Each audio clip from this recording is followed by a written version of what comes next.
Gold hub తాకట్టులో ఉన్న బంగారాన్ని విడిపించి కొనబడును. అదే రోజు ఆన్లైన్ ధరకు కొని డబ్బులు ఇవ్వబడును. నమస్తే, వెల్కమ్ టు అవర్ ఛానల్. నేను మీ ప్రియాంకారావు. ఈ రోజు మనతో పాటు ప్రముఖ పొలిటికల్ అనలిస్ట్ అప్పసాని రాజేష్ గారు ఉన్నారు. వారితో మాట్లాడదాం. నమస్కారం సార్. నమస్తే సార్, ఈరోజు జగన్మోహన్ రెడ్డి వైఎస్ఆర్సీపీకి 2024లో ఏదైతే మేనిఫెస్టో ఉంటుందో దాన్ని రిలీజ్ చేశారు. అయితే క్రిందటి ఎలక్షన్స్లో ఏదైతే మేనిఫెస్టో రిలీజ్ చేశారో నవరత్నాల పేరుతో ఈరోజు ఆయన గెలుపుకి అది చాలా కారణమైంది. మరి ఈసారి రిలీజ్ చేసిన దాన్ని బేస్ చేసుకొని చూస్తే మరొకసారి గెలుపు ఖాయమంటారా?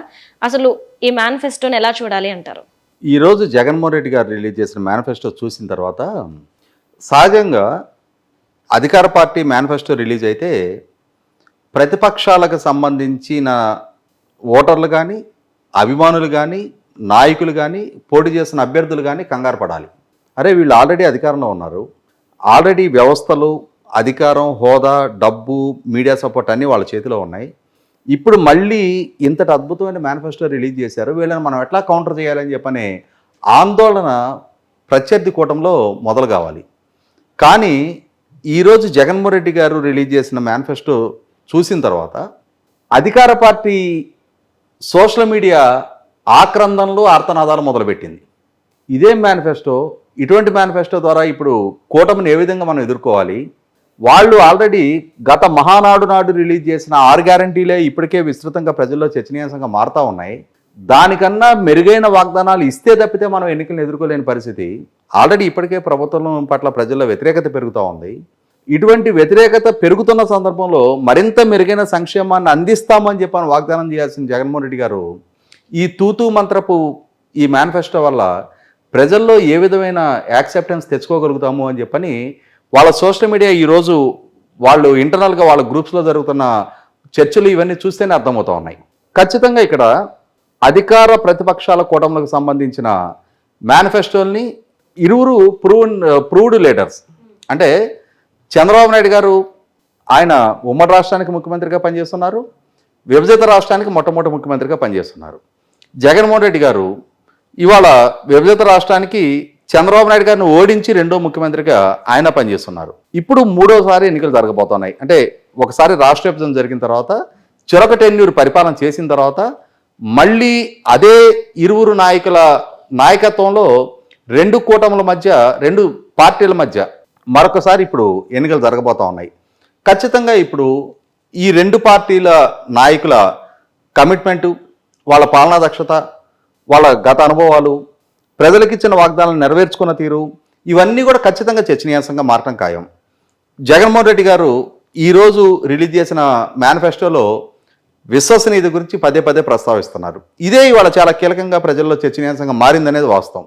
ఎందుకనంటే జగన్మోహన్ రెడ్డి గారు ప్రధాన ప్రతిపక్ష నాయకుడిగా 2019లో ఎన్నికను ఎదుర్కొంటున్న సందర్భంగా ఆ రోజు ఆయన చెప్పిన ఉపన్యాసాలు ఏంటి అంటే, ఒక మైకు పట్టుకొని ఒక నాయకుడు ప్రజలకు ఒక వాగ్దానం చేసిన తర్వాత ఆ వాగ్దానాన్ని కనుక నెరవేర్చుకునే పక్షంలో ఆ నాయకుడు కాలర్ పుచ్చుకునే తెగువ ఉండాలి అని చెప్పని ప్రజలకి అప్పీల్ చేశారు ఆయన.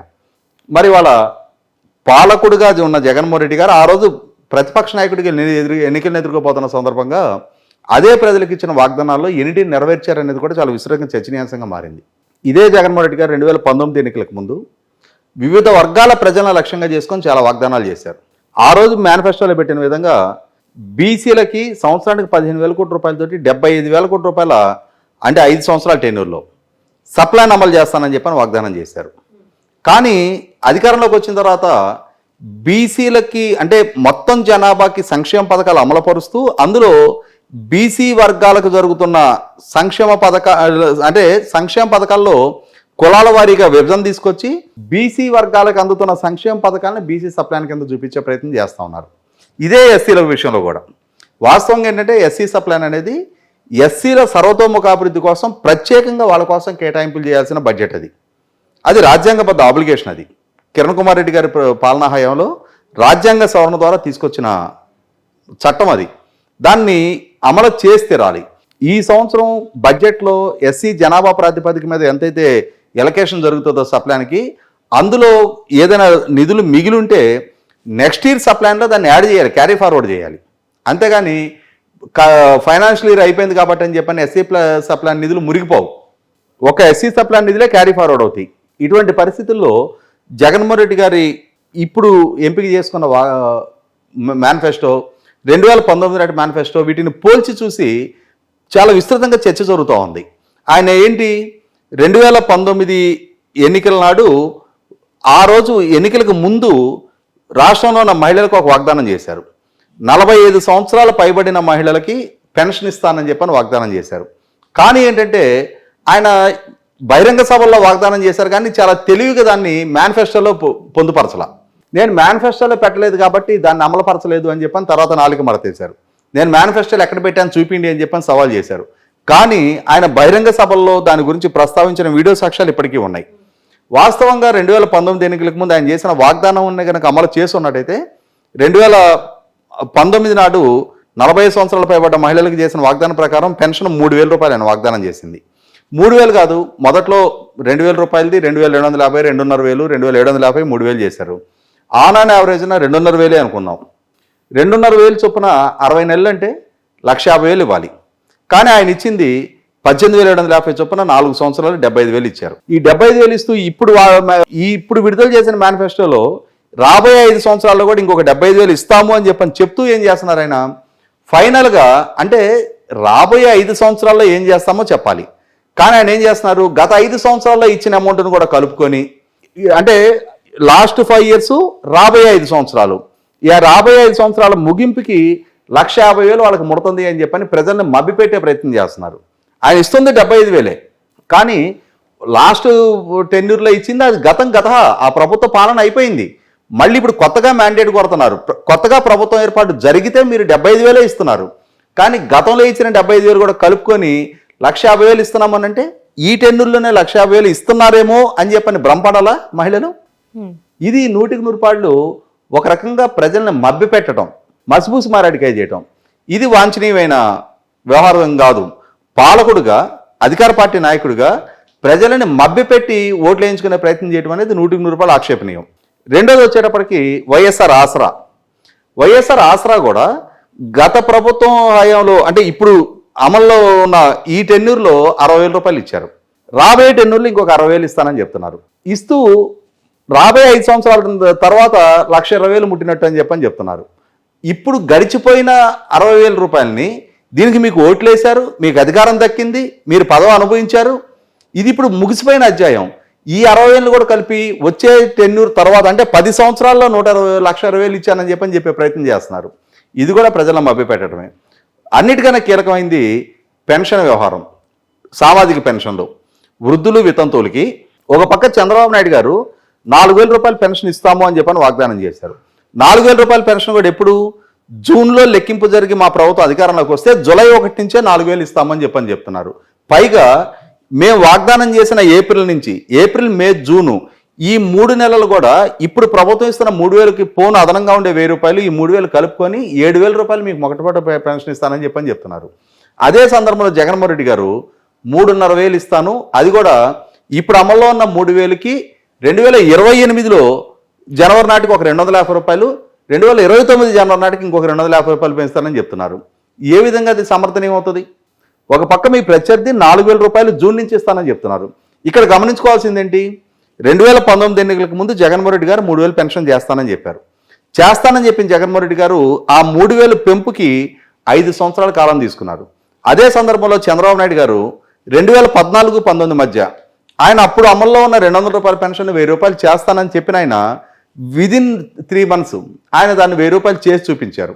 తర్వాత అదే టెన్యూర్లో ఆ 1,000 రూపాయలని అంతకుముందు వాగ్దానం చేయకున్నా కూడా దాన్ని 2,000 రూపాయలు 2,000 రూపాయలకి పెంచి చూపించారు. అంటే సింగిల్ స్ట్రోక్లో పెంచారు. ఇవాళ జగన్మోహన్ రెడ్డి గారు 2,000 రూపాయలు ఉన్న పెన్షన్ని 3,000 చేయడానికి ఆయన ముందు చేసిన వాగ్దానం ప్రతి సంవత్సరం జూలై 8 మా నాన్నగారు పుట్టినరోజు నాడు 250 రూపాయలు పెంచుతానని చెప్పారు.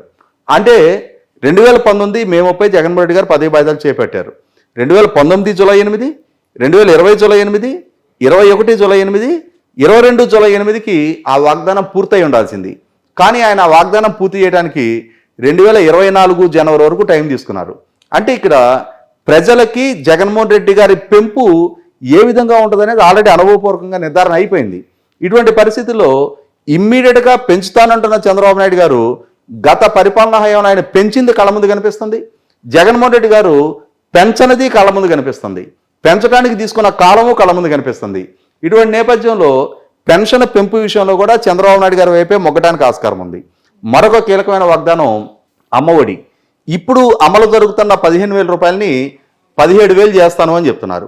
అంటే ఇక్కడ గమనించుకోవాల్సిందేంటి, 2019 ఎన్నికలకు ముందు ఇంట్లో ఎంతమంది బిడ్డలుంటే అంతమందికి అమ్మఒడి అందిస్తాము అని చెప్పని జగన్మోహన్ రెడ్డి గారు సతీమణి స్వయంగా ప్రచారంలో క్యాంపెయిన్ చేశారు. తర్వాత ఇవాళ అధికారంలోకి వచ్చిన తర్వాత ఎంతమంది బిడ్డలున్నా ఒక 15,000 వర్తిస్తని చెప్పారు. అమల్లోకి వచ్చేటప్పటికి ఆ 15,000లో కూడా 2,000 కోతేసి 13,000 చేతిలో పెడుతున్నారు.